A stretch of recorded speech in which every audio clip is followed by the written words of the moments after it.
Assalamualaikum warahmatullahi wabarakatuh. Perkenalkan, nama saya Fitriana dengan NIM 10584110452. Saya dari kelas 6B. Di sini saya akan mempresentasikan proyek final implementasi pengujian perangkat lunak, yaitu pengujian black box testing pada aplikasi video. Langsung saja kita beralih pada bab pertama, pendahuluan. Yang pertama, latar belakang. Perkembangan teknologi digital dalam bidang hiburan telah membuka peluang besar bagi platform video streaming di Indonesia. Salah satu aplikasi yang banyak digunakan adalah video, sebuah layanan yang menyediakan akses ke berbagai jenis konten termasuk siaran langsung, televisi, pertandingan olahraga, serial drama lokal maupun internasional, film, hingga sinetron dan tayangan anak-anak. Dengan pengguna yang meningkat, kualitas dan keandalan aplikasi ini sangat menjadi penting. Dengan melakukan pengujian black box, kita dapat memastikan bahwa fungsi-fungsi utama aplikasi seperti login, pencarian video, pemutaran konten, dan fitur langganan bekerja sebagaimana mestinya ketika digunakan oleh pengguna akhir. Pengujian ini juga membantu dalam menemukan bug atau kegagalan fungsi yang memungkinkan tidak terlihat dari sisi pengembang. Adapun rumusan masalah yang saya angkat, yang pertama itu apakah fungsi-fungsi utama dalam aplikasi video dapat berjalan sesuai dengan spesifikasi yang diharapkan. Yang kedua yaitu apakah sistem dapat memberikan respon yang tepat terhadap input valid maupun tidak valid dari pengguna. Yang ketiga yaitu apakah metode black box testing dapat mengidentifikasi celah kegagalan dari sudut pandang pengguna. Adapun tujuannya yaitu yang pertama untuk mengidentifikasi kesesuaian antara output sistem dan ekspektasi pengguna terhadap fungsi-fungsi utama aplikasi video. Yang kedua yaitu untuk mengimplementasikan metode black box testing sebagai bagian dari proses quality asuransi untuk mendokumentasikan skenario uji secara sistematis dan menyajikan hasil evaluasi dalam bentuk tabel pengujian. Selanjutnya kita akan beralih di bab 2, yaitu metodologi pengujian. Yang pertama, jenis pengujian. Pengujian dilakukan dengan pendekatan black box testing, yaitu metode pengujian yang tidak memperhatikan struktur internal, sistem, atau kode program. Fokus utamanya adalah memvalidasi output berdasarkan input yang diberikan oleh pengguna. Apakah sistem memberikan respon yang sesuai atau tidak? Pengujian ini sangat cocok digunakan untuk aplikasi berbasis layanan seperti video, yang memiliki berbagai fitur interaktif dan melibatkan banyak masukan dari pengguna. Black box testing memungkinkan penguji untuk mendekati sistem layaknya seorang pengguna biasa dan melihat bagaimana sistem merespon tindakan-tindakan tersebut. Yang kedua itu teknik pendekatan dalam black box testing. Yang pertama itu ada equivalence partitioning. Teknik ini membagi kemungkinan input ke dalam kelompok atau partisi. Data yang diasumsikan menghasilkan output yang sama. Hanya satu nilai dari setiap partisi yang diuji, dengan asumsi bahwa semua nilai dalam partisi tersebut akan diproses secara sama.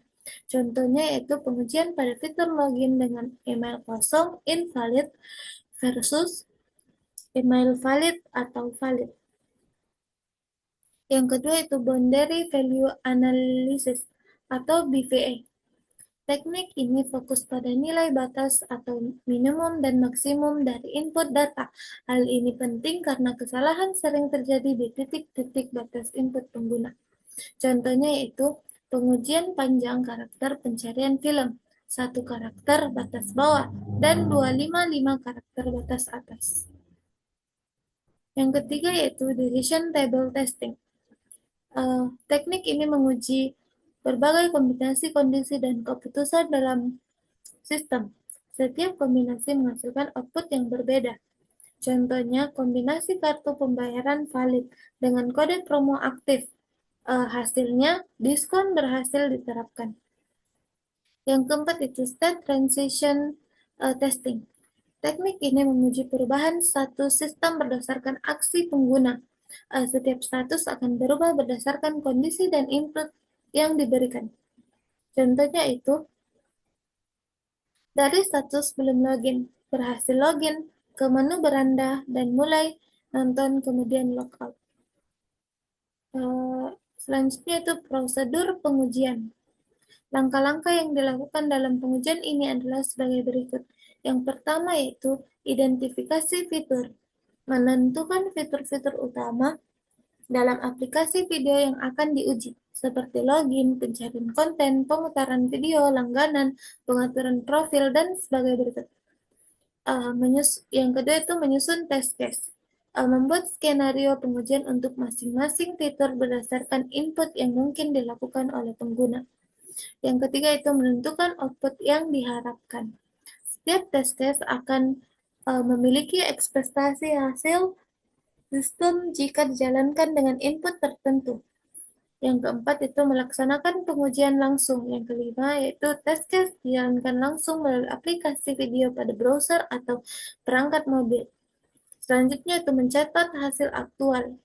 Hasil nyata dari sistem setelah diberikan input dicatat untuk dibandingkan dengan hasil yang diharapkan. Selanjutnya itu membandingkan dan menganalisis. Dibandingkan apakah hasil aktual sesuai atau tidak dengan harapan. Ditentukan statusnya valid atau sesuai dan invalid tidak sesuai. Yang terakhir yaitu dokumentasi. Semua pengujian disusun dalam bentuk tabel yang rapi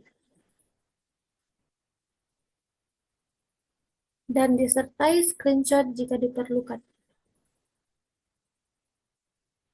Selanjutnya kita masuk pada bab 3, hasil dan pembahasan. Pertama yaitu tabel hasil pengujian black box pada aplikasi video. Pengujian dilakukan pada aplikasi video dengan menggunakan metode black box testing yang mencakup 4 teknik utama: equivalence, partitioning atau EP, boundary value analysis atau BVA, decision table DT, dan state transition atau ST. Fokus pengujian mencakup fitur-fitur utama seperti login, pencarian konten, pemutaran video, subtitle, bahasa, langganan, daftar tontonan, profil, dan logout. Ini adalah tabel dari hasil pengujian saya. Yang pertama yaitu fitur yang diuji yaitu login, email kosong, skenario ujinya yaitu email kosong, inputnya email itu saya tidak isi, kosong, output yang diharapkan muncul notifikasi email harus diisi. Hasil aktualnya tidak ada notifikasi, kolom password disembunyikan. Statusnya invalid, metodenya yaitu EP. Adapun hasil screenshotannya itu ada di sini sebagai berikut. Yang pertama, dan yang kedua yaitu login, email valid, password kosong. Email saya isi dengan ini, bisa dilihat sendiri. Kemudian output yang saya harapkan yaitu password harus diisi. Namun hasil aktualnya atau hasil sebenarnya yang terjadi itu jika tidak diisi maka tidak akan bisa lanjut ke passwordnya, kolom passwordnya. Statusnya invalid. Metodenya yaitu EP atau equivalence partitioning. Adapun hasil screenshotannya yaitu yang ini. Selanjutnya yaitu login. Skenario uji, email dan password salah. Emailnya saya berikan ini dan passwordnya saya berikan ini.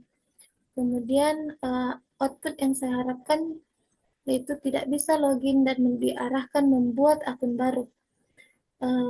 Hasil aktualnya yaitu sesuai dengan apa yang saya harapkan. Diharapkan membuat akun baru. Statusnya itu valid. Metodenya EP. Selanjutnya itu login. Email dan password valid. Email saya, email yang ini benar, kemudian berhasil login. Output yang saya harapkan yaitu berhasil login dan hasilnya berhasil, kemudian statusnya valid. Selanjutnya login, passwordnya kurang dari 8 karakter. Email dan passwordnya benar, valid yang saya isi, kemudian eh, kata sandi, oh di sini passwordnya saya berikan hanya 7. Nah, di sini batas karakternya itu 8 password. Kata sandi minimal output yang saya harapkan yaitu kata sandi minimal 8 karakter. Kemudian hasil aktualnya itu validasi muncul sebelum submit, yaitu valid atau BVA. Selanjutnya itu pencarian konten. Kata populer, kata kunci populer. Di sini saya mengambil Asmara Kenzi. Kemudian film muncul di hasil pencarian, hasil yang output yang saya harapkan yaitu film muncul di hasil pencarian. Kemudian hasil aktualnya itu film muncul.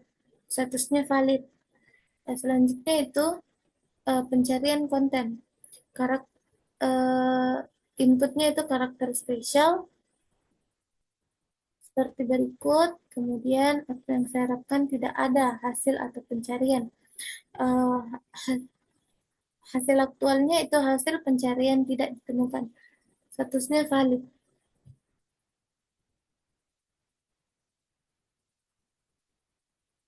Kemudian pencarian konten. Input 256 karakter. 256 plus huruf acak. Kemudian error. Hasil yang saya harapkan yaitu error input terlalu panjang. Hasil aktual yaitu hasil pencarian tidak ditemukan, invalid karena tidak sesuai dengan apa yang saya harap outputnya. BFA, metodenya itu BVA. Selanjutnya itu pemutaran video. Uh, skenario uji yaitu klik tombol play. Klik play, kemudian output yang diharapkan video diputar, kemudian hasil aktual video jalan, kemudian statusnya valid, metodenya SP. Selanjutnya pemutaran video, klik tombol pause. Klik pause, video berhenti. Video berhenti sesuai harapan. Valid karena sesuai dengan hasil aktualnya sesuai dengan output yang diharapkan. Kemudian subtitle. Aktifkan subtitle bahasa Indonesia. Pilih subtitle Indonesia. Subtitle muncul saat video diputar. Subtitle muncul atau valid. Selanjutnya yang nomor 12 subtitle juga. Kemudian skenario uji yaitu pilih bahasa yang tidak tersedia. Di sini input yang saya pilih itu bahasa Bugis. Output yang saya harapkan error atau subtitle tidak tersedia. Hasil aktualnya atau hasil sebenarnya tidak muncul error karena tidak ada pilihan dalam video. Invalid statusnya. Kemudian bahasa aplikasi. Skenario uji yaitu ubah ke bahasa Inggris, kemudian inputnya pengaturan bahasa English. Kemudian output yang saya harapkan yaitu tampilan berubah ke bahasa Inggris. Tetap bahasa Indonesia valid. Selanjutnya langganan premium, masukkan kartu tidak valid. Masukkan itu tidak valid. Kemudian input yang saya berikan itu 000. Kemudian output yang saya harapkan itu muncul error atau kartu tidak valid. Kemudian hasil aktualnya muncul error karena tidak valid nomor kartunya. Dan hasil statusnya valid. Metodenya itu yaitu EP. Equivalence Programming. Selanjutnya itu tambah ke daftar tontonan saya. Skenario uji yaitu tambahkan film ke daftar tontonan pribadi. Eh, Inputnya itu klik tombol plus, tonton nanti pada halaman film atau series. Eh, Output yang diharapkan yaitu konten masuk ke menu daftarku. Konten berhasil ditambahkan ke daftar. Statusnya valid. Nomor 16 yaitu siaran langsung atau live. Eh, Skenario uji yaitu menonton live TV. Kemudian inputnya klik live pada channel SCTV. Di sini saya memilih channel SCTV. Kemudian output yang saya harapkan yaitu siaran langsung daftar tanpa gangguan. Namun hasil aktualnya itu video buffering atau lama. Jadi statusnya invalid. Kemudian nomor 17 pemutaran video. Mengubah kualitas video ke low. Kemudian inputnya itu setting kualitasnya low. Output yang saya harapkan itu video berubah ke kualitas rendah tanpa jeda. Eh, Hasil aktualnya itu kualitas berubah. Statusnya valid dong karena eh, hasil akhirnya dengan apa yang saya harapkan benar. Kemudian nomor 18 profil. Eh, Skenario ujinya itu tambah profil.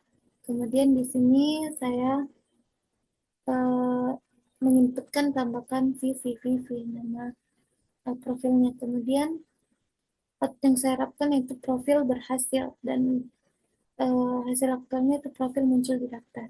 Statusnya valid. Selanjutnya itu 19 daftarku. Tambahkan film ke favorit. Kemudian inputnya itu klik icon icon jempol.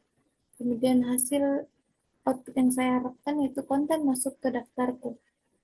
Kemudian konten muncul pada daftarku. Statusnya valid. Yang terakhir yaitu logout. Klik tombol logout. Klik keluar. eh, Hasil yang saya harapkan itu kembali ke halaman login. Eh, Hasil aktualnya itu logout berhasil. Kemudian statusnya valid. Adapun hasil bukti dari SSN saya ada di sini.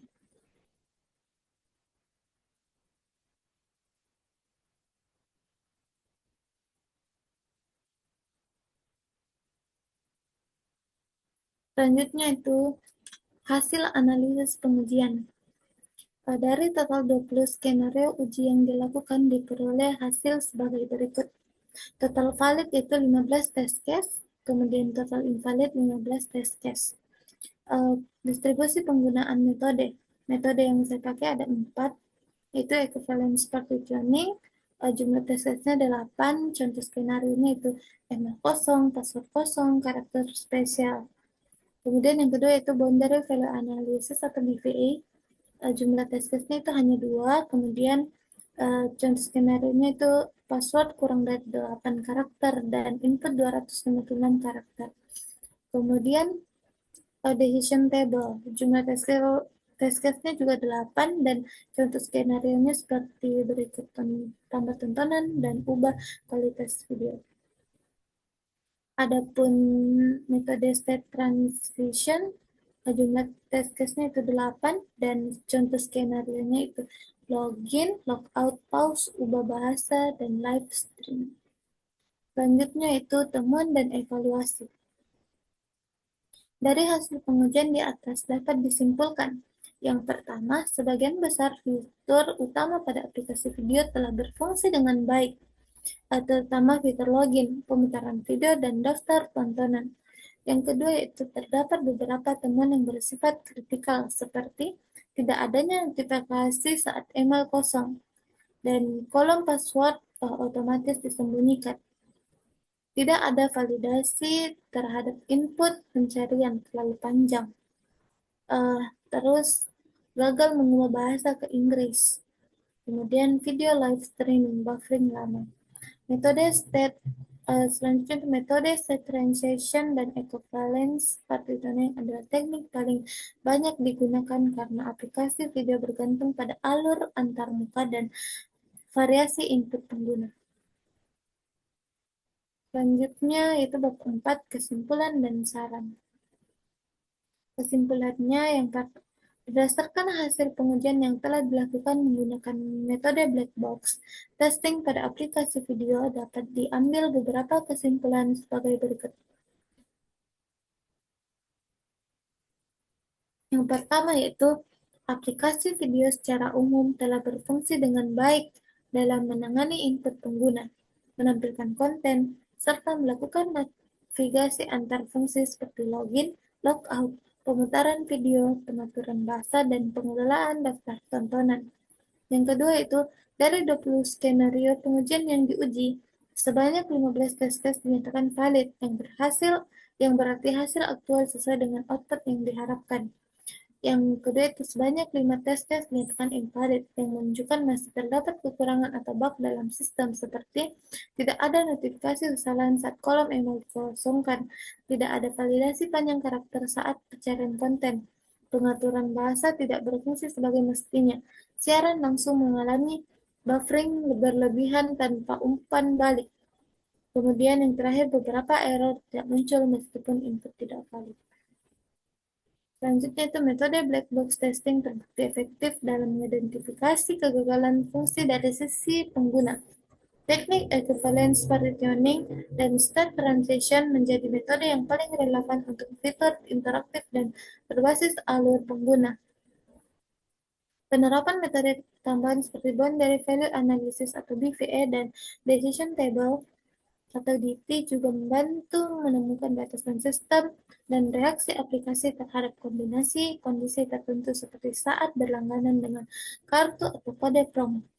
Selanjutnya itu keseluruhan proses pengujian menunjukkan bahwa aplikasi video sudah cukup matang, tetapi masih membutuhkan peningkatan dalam validasi input dan konsistensi fitur di berbagai kondisi pengguna. Selanjutnya ada saran agar aplikasi video semakin optimal dan ramah pengguna. Berikut yang dapat diajukan sebagai berdasarkan hasil pengujian. Yang pertama yaitu tingkatkan validasi input pengguna seperti memastikan kolom email atau pencarian memunculkan pesan kesalahan yang jelas saat kosong atau melebihi batas karakter. Kemudian perbaiki feedback sistem pada fitur live streaming dan bahasa. Siaran langsung harus memiliki indikator atau notifikasi jika buffering terlalu lama. Pengaturan bahasa juga harus merespons sesuai pilihan pengguna. Adapun yang ketiga yaitu lakukan pengujian regresi setelah setiap pembaruan aplikasi agar fitur yang sebelumnya berjalan baik tidak mengalami regresi fungsi. Selanjutnya itu perhatikan user experience atau UX secara keseluruhan, termasuk konsistensi desain, tombol navigasi, serta kemudahan akses fitur favorit pengguna. Libatkan lebih banyak teknik pengujian ke depannya, seperti pengujian white box untuk developer atau pengujian pengguna beta tester agar pengembangan sistem lebih menyeluruh dan berorientasi pengguna. Sekian dari saya. Wassalamualaikum warahmatullahi wabarakatuh.